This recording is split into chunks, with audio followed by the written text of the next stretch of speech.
The massive ship drifted silently through the darkness of space, its hull covered in a thin layer of cosmic dust. To the alien patrol ship that discovered it, the vessel looked like just another piece of space debris. But inside the ancient metal walls lay humanity's last hope. 10,000 sleeping humans, frozen in time. Captain Green of the Galactic Patrol vessel Starseeker squinted at his display screen. His antennae twitched with curiosity as the ship's sensors revealed life signs aboard the derelict vessel. "Most unusual," he muttered, his gray skin reflecting the soft blue light of the bridge. "Officer White, scan the vessel again. These readings cannot be correct." Officer White, a younger alien with pale blue markings, ran the scan once more. "Captain, the readings are accurate. We're detecting approximately 10,000 organic life forms in suspended animation. The ship's markings identify it as Dreamer's Hope. It appears to be of Earth origin." The bridge fell silent. Earth was little more than a legend now, a cautionary tale taught to young aliens about the dangers of environmental negligence. The planet had become uninhabitable over 3 centuries ago, its fate a dark reminder in galactic history. "Contact the Galactic Council immediately," Captain Green ordered. "This discovery is beyond our jurisdiction." Within hours, the Council's research vessel, Knowledge Seeker, arrived. The massive ship dwarfed both the patrol vessel and the human colony ship. Dr. Gray, the Council's leading xenobiologist, led the boarding team. As they cut through the airlock, the alien scientists found themselves in a maze of corridors lined with cryopods. Each pod contained a sleeping human, their faces peaceful despite their centuries-long slumber. "Fascinating," Dr. Gray whispered, his 3 eyes widening as he studied the nearest pod. "These humans appear to be in perfect preservation. Their technology may have been primitive, but their cryo-sleep systems were remarkably effective. The ship's computer systems, running on backup power for centuries, still functioned." Dr. Gray's team discovered the ship's logs, which told a heartbreaking story. As Earth's environment collapsed, humanity had launched several colony ships into space. The Dreamer's Hope had been searching for a habitable planet when it encountered a massive solar storm. The storm had damaged their navigation systems, leaving them drifting off course while the passengers slept. "Should we wake them?" Officer White asked, now part of the research team. "They've been asleep for over 300 years. Dr. Gray consulted the Council through his neural link. After several minutes of debate, they reached a decision. The Council has granted permission to begin revival procedures. These humans are now classified as endangered sentients and fall under Council protection. The revival process began with careful preparations. The aliens were both excited and nervous about meeting these ancient humans. In their historical records, humans were described as unpredictable creatures, capable of both great violence and remarkable achievements. "Remember," Dr. Gray briefed his team, "these beings are primitive compared to modern galactic society. They lack neural links, have no genetic enhancements, and may exhibit unstable emotional behaviors. Proceed with caution." The medical bay was prepared with ancient human medical data loaded into their systems. The first pod was transported with utmost care. Inside lay a male human in his mid-30s, the pod's display identifying him as Tom, a mental health specialist. As the revival sequence began, the aliens watched with a mixture of scientific curiosity and apprehension. The pod's frost slowly melted away, vital signs strengthened, and brain activity increased. After 3 centuries of silence, a human heart began to beat again. Tom's eyes fluttered open, squinting against the bright lights of the medical bay. His first sight was a group of gray-skinned, 3-eyed beings staring at him with obvious fascination. Despite his disorientation, a weak smile formed on his lips. None of the aliens present realized that this moment would change galactic society forever. They didn't know that this simple human, just beginning to wake from his long sleep, would introduce them to something their advanced civilization had never known. The power of a simple hug. Humanity's awakening had begun, and with it, a revolution of emotional expression that would sweep across the stars. Tom's first hour of consciousness was filled with medical tests. The alien doctors moved around him with professional distance, scanning his body with devices he couldn't understand. His throat felt dry, and his muscles were weak from centuries of sleep. "Water," he managed to say. His voice was rough from centuries of disuse. "Please." Officer White, who had been studying human language files, understood the request. The young alien brought over a clear container of purified water. As Tom reached for it, his shaking hands caused him to drop it. "I apologize for my clumsiness," Tom said, embarrassed. He noticed the alien's antennae drooped slightly, a sign of distress he didn't yet understand.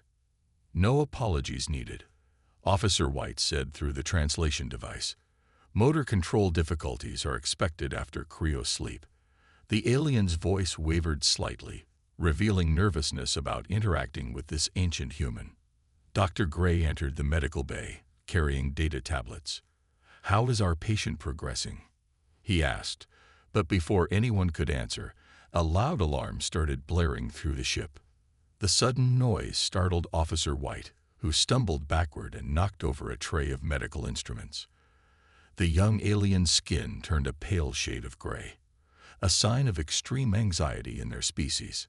Tom, acting on pure instinct, did what any human therapist would do when seeing someone in distress. He stood up from his bed, walked over to Officer White, and gave them a gentle hug. The medical bay erupted into chaos. "Security breach," someone shouted. "The human is attacking." Guards rushed in, weapons drawn. Dr. Gray was shouting orders. Officer White stood frozen in shock, experiencing physical comfort for the first time in their life. "Everyone calm down," Tom said, quickly stepping back with his hands raised. "I was just trying to help. Where I come from, this is how we comfort someone who's upset." The room fell silent. The alien stared at him as if he had just announced he could breathe in space. "You deliberately initiated physical contact to provide emotional support?" Dr. Gray asked, his three eyes blinking in rapid succession. "Yes," Tom replied. "It's called a hug. It's very common among humans. Don't you have anything similar?" The aliens exchanged looks of bewilderment. In their society, physical contact was reserved for medical procedures and reproduction. The idea of touching to provide emotional comfort was completely foreign. "Fascinating," Dr. Gray muttered, furiously taking notes. "Officer White, what did you experience during this hug?" Officer White's antennae twitched thoughtfully. "It was strange. But when the human held me, my anxiety decreased by 47.3%. I felt safe." The young alien seemed confused by their own response.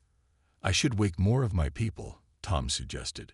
"They'll need comfort after the long sleep, and it might help you understand our ways better." Dr. Gray agreed, but with conditions. "We must document this. The Council will want to study this primitive but seemingly effective stress management technique." Over the next few hours, 2 more humans were awakened, Jack and Anne, a married couple. When they saw each other, they immediately embraced, causing another minor panic among the alien medical staff. "Remarkable," Dr. Gray observed. "They show no signs of distress from the physical contact. In fact, their hormone levels indicate increased well-being." As Tom watched his fellow humans comfort each other, he noticed Officer White lingering nearby, antennae twitching with curiosity. Some of the younger alien staff were also watching with poorly hidden interest. "Would you like to learn more about hugging?" Tom asked Officer White gently. The alien looked around nervously, then whispered, "Is it safe? Will it affect my professional standing?" "Sometimes the best discoveries feel a little scary at first," Tom replied with a smile. "But I promise, a good hug can make the whole galaxy feel a little brighter." Little did Tom know, his words would prove prophetic. The simple act of comfort he had shown would soon spark a revolution that would change galactic society forever. The age of emotional awakening had begun, one hug at a time. The news spread quickly through the galaxy. Within a week of the first humans waking up, every major planet was talking about these strange creatures who voluntarily touched each other for emotional support. On the research vessel, more humans were being awakened each day. The ship's largest observation room had been converted into a temporary human living space, filled with comfortable chairs and sleeping pods. Dr. Gray watched through the observation window as the humans went about their daily routines. "Most peculiar," he muttered, recording notes. "They seek physical contact constantly. Not just the hugging behavior, but small touches on shoulders, hands held briefly, embraces of all kinds." Officer White stood beside him, watching as Tom helped newly awakened humans adjust to their new reality. "Doctor, our scans show their stress levels drop significantly after these interactions. Perhaps there is something we're missing in our own society." Before Dr. Gray could respond, an alarm sounded.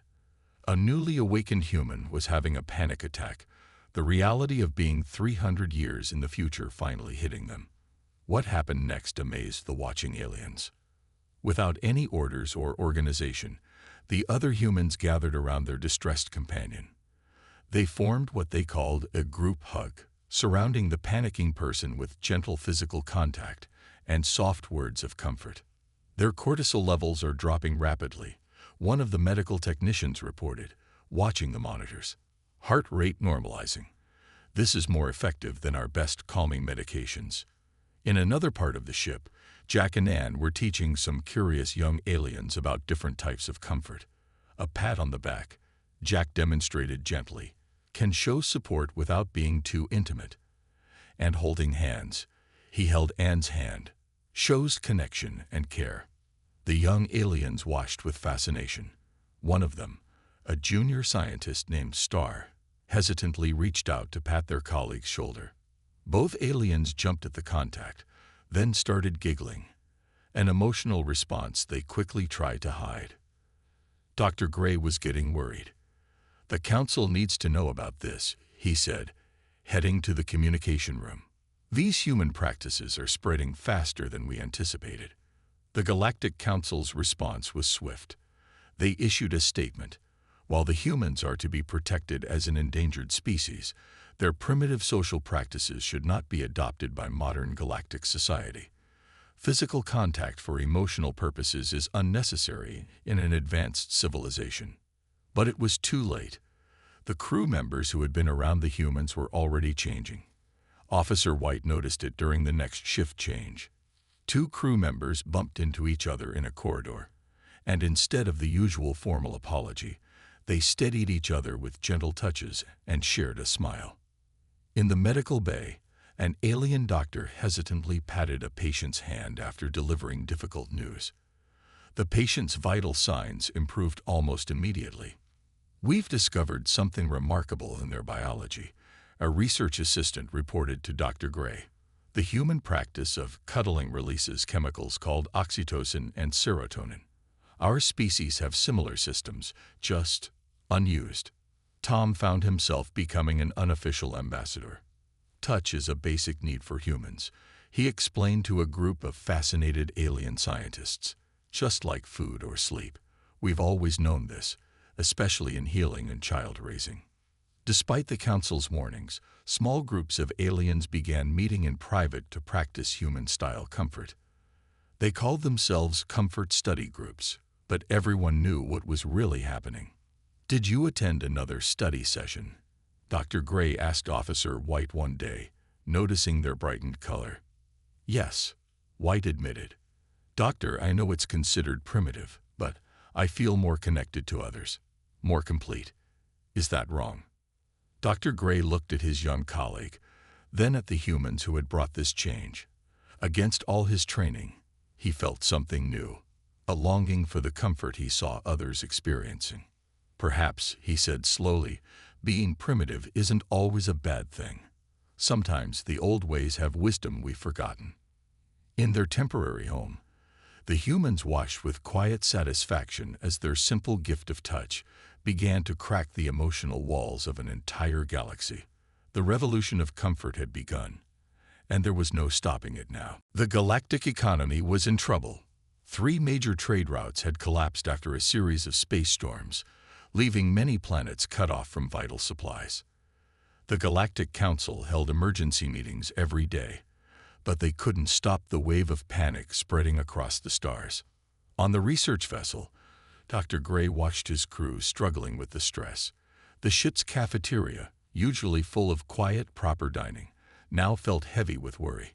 Officers stared at their food without eating, their antennae drooping with anxiety. The markets fell again, someone whispered. My family on homeworld lost everything. In the human section of the ship, things were different. Despite having lost their entire world and awakening centuries later, the humans remained surprisingly calm. Their area was always filled with gentle chatter, supportive touches, and what they called comfort circles. Officer White had been spending more time observing the humans. Doctor, they said to Dr. Gray, look at their stress readings. Even with everything happening, they're maintaining stability. It's those comfort circles. Dr. Gray knew White was right. The data was clear. Humans sharing physical comfort showed remarkably better stress management than isolated aliens. But admitting this went against everything his society believed about proper behavior. Then something unexpected happened. A young alien crew member broke down in the middle of their shift, crying about their family's financial ruin. Before anyone could call medical help, Tom stepped forward. He had been helping in the ship's garden as part of the Human Integration Program. It's okay, Tom said gently, opening his arms. Sometimes we all need a hug. The young alien fell into his embrace, their sobs echoing through the shocked silence of the control room. But instead of calling security or backing away in disgust, other crew members watched with growing interest. The crying alien's stress readings were dropping rapidly. That incident broke something loose in the ship's society. The next day, Star and a group of young officers started what they called a stress management study group. Everyone knew it was really a secret cuddle club. This is getting out of hand, one council member complained during an emergency broadcast. These primitive practices are spreading like a virus through our youth. But the council's words couldn't stop what was happening. As the economic crisis got worse, more aliens sought comfort in human ways. The research vessel's human section became known as a place of healing. Aliens would visit on different excuses, seeking the peace they found there. Jack and Anne started teaching human relaxation techniques classes. While the official description mentioned only breathing exercises, everyone knew hugs and gentle touches were part of the lesson. Today we'll learn about supportive touch, Anne would say. Remember, always ask permission first, just like this. Would you like a hug? The classes became so popular that they had to run extra sessions. Even some older aliens started attending, though they claimed it was purely for research purposes. Dr. Gray found himself torn. As a senior scientist, he was expected to maintain traditional standards, but he couldn't deny what he was seeing. His crew was handling the crisis better than any other ship in the fleet. One evening, he found Officer White crying in the observation room. The young officer had just learned their parent had lost their job in the economic crash. For a long moment, Dr. Gray stood frozen in indecision. Then, surprising himself, he reached out and patted White's shoulder awkwardly. Would you like a hug? He asked, using the human phrase he'd heard so often lately. I'm told they help in times like these. Officer White looked up in shock. Then, slowly, they nodded. As Dr. Gray gave his first hug, he realized something important. Sometimes moving forward meant embracing what you once thought was primitive. In their section of the ship, the humans smiled knowingly. The revolution they had started couldn't be stopped now. In times of crisis, people needed each other, not just mentally, but physically too. The galaxy was learning this lesson, one hug at a time. The Galactic Council chamber had never been so crowded. Representatives from every major planet gathered to discuss what many were calling the human question. The huge circular room buzzed with tension as Council Leader Stone called for order. We are here, Stone announced, his deep voice echoing through the chamber, to address the spreading influence of human comfort practices across our society. The galaxy had split into two groups. The traditionalists wanted to stop what they called the primitive touching epidemic. The huggers, as they were now known, defended the new ways of showing comfort. Tom stood before the council, chosen to speak for the humans. Behind him sat Dr. Gray and Officer White, who had surprised everyone by volunteering to support the human case. Respected council members, Tom began, his voice calm and clear. We humans don't claim to be as advanced as your society, but we do know something about emotional healing. Let me show you our research. He displayed the results of studies done on the research vessel. The images showed brain scans of aliens before and after experiencing hugs and gentle touches. The difference was striking. Areas linked to stress and fear became calmer, while happiness centers lit up brightly. "This is manipulation," shouted one traditionalist. "They're using biochemical reactions to change our society." "Is it manipulation when we use medicine to cure illness?" Officer White stood up, surprising everyone. Their voice shook with emotion. "I was dying inside during the economic crisis. Human comfort saved me. Are we so afraid of feeling that we'll reject something that clearly helps?" The chamber erupted in argument. Some council members covered their ears, uncomfortable with White's emotional display. Others nodded in agreement. Dr. Gray stepped forward next. "As a senior scientist, I once thought like many of you. I saw human practices as primitive, but I was wrong." He paused, gathering courage. "Yesterday, I hugged someone for the first time. It was enlightening." A shocked murmur ran through the crowd. Dr. Gray was highly respected, and his admission carried weight. "But what about our traditions?" asked an elderly council member. "We've maintained emotional control for thousands of years. It's what makes us civilized." Anne, who had been sitting quietly, raised her hand to speak. The council leader nodded reluctantly. "With respect," she said, "being civilized and being emotionally connected aren't opposite things. On Earth, our greatest achievements came when we worked together, supported each other, comforted each other. Your technology is amazing, but maybe our old ways can add something to your new ones." The debate continued for hours. Young aliens shared stories of how comfort circles had helped them cope with stress. Medical professionals presented data showing improved health in communities that had adopted human practices. Traditionalists argued for maintaining their way of life. Finally, Stone raised his hand for silence. "I have heard enough," he said. "It's clear this issue divides us deeply. Therefore, I propose a compromise." The chamber grew quiet as Stone continued. "Physical comfort practices will be permitted for those who choose them, but not required for those who don't.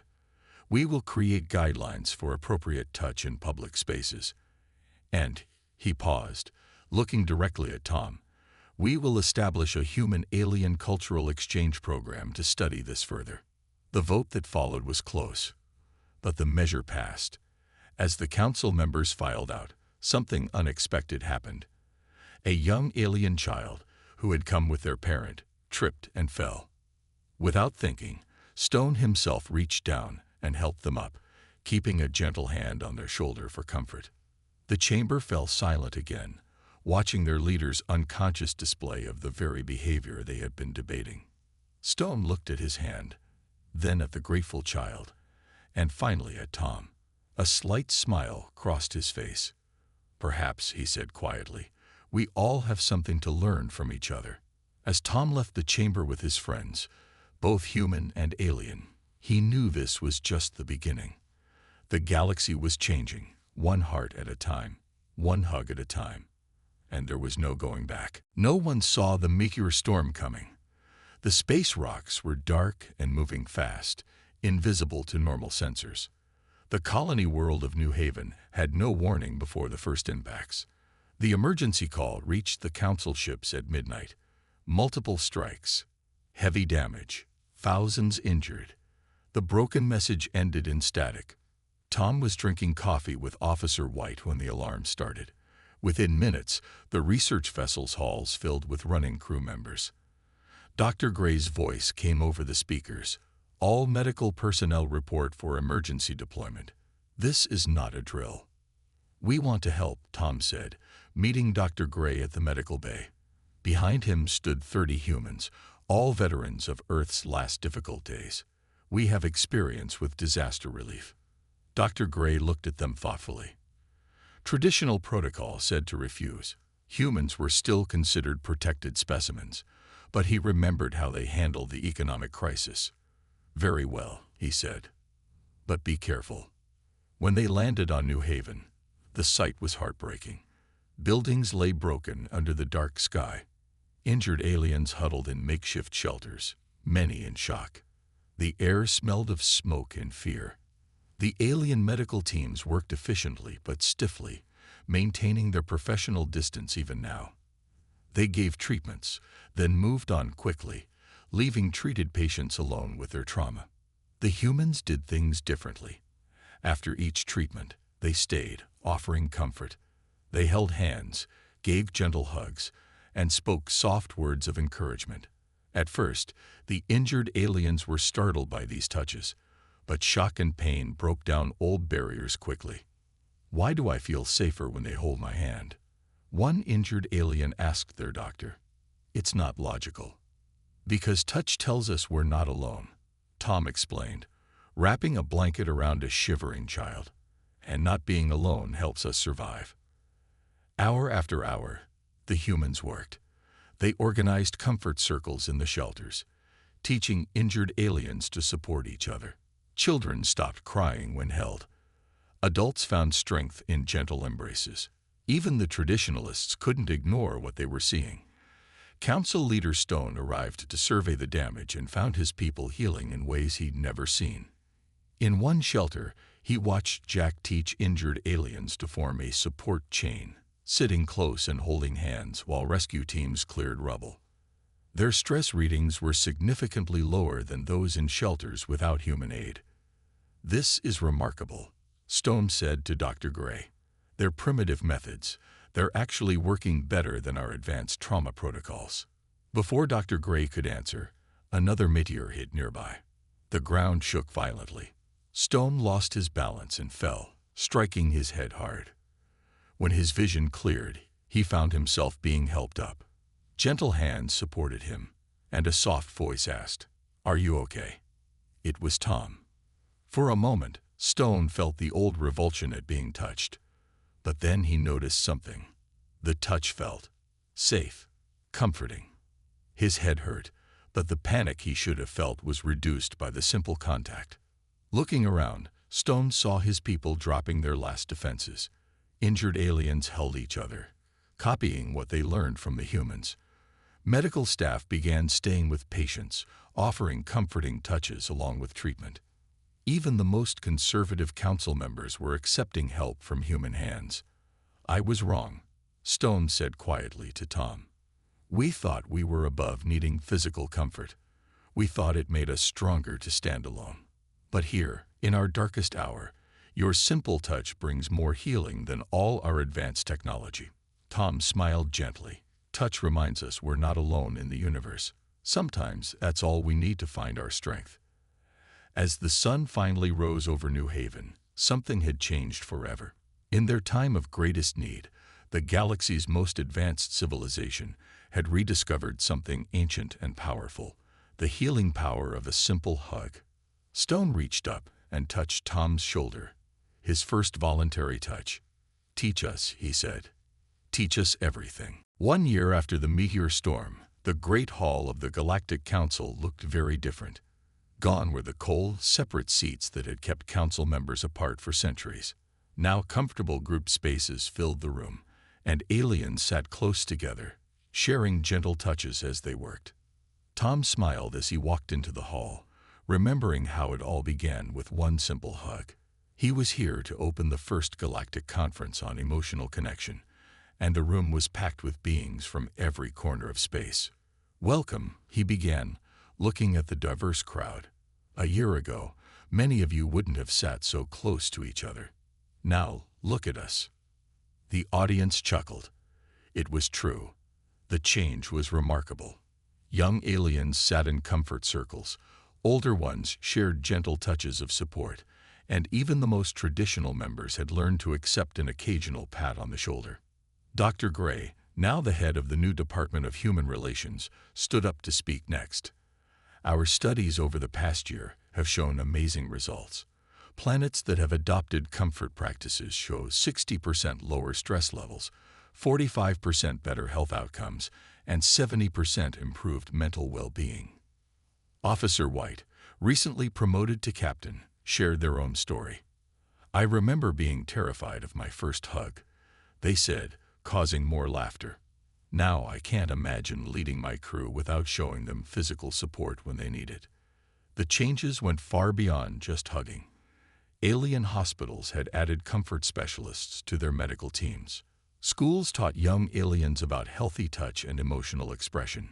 Even business meetings now started with a moment of physical connection, a hand on a shoulder, a gentle touch of support. Council leader Stone, who had once opposed all this, stood to make a historic announcement. Today, we officially recognize human emotional intelligence as an advanced science. The humans didn't just survive Earth's loss. They carried with them the most powerful healing tool in the galaxy, the ability to comfort through touch. The hall erupted in applause. Jack and Anne, sitting in the front row, held hands and smiled. Their small act of showing affection, once considered shocking, now seemed perfectly normal. Stone continued, "We are also establishing the Galactic Institute of Human Comfort Studies. Our friends from Earth will teach future generations how to balance our technological advancement with emotional connection." Tom walked to the center of the stage, where a special demonstration had been planned. Who would like to learn the newest comfort technique we've developed? It's called a group happiness huddle. The entire hall, including Stone and all the council members, stood up eagerly. Tom led them through the steps, gathering in small circles, putting their arms around each other and sharing positive thoughts. The room filled with warm energy and gentle laughter. "Look at that," Dr. Gray whispered to Officer White, watching aliens and humans mingling freely, sharing comfort and joy. Who would have thought our most important scientific discovery would be the power of a hug? As the conference continued, news came from across the galaxy. The changes were everywhere. Space stations had comfort corners for stressed workers. Starship crews held regular touch therapy sessions. Families were closer, communities stronger. In the end, Tom stood one last time to share a final thought. When we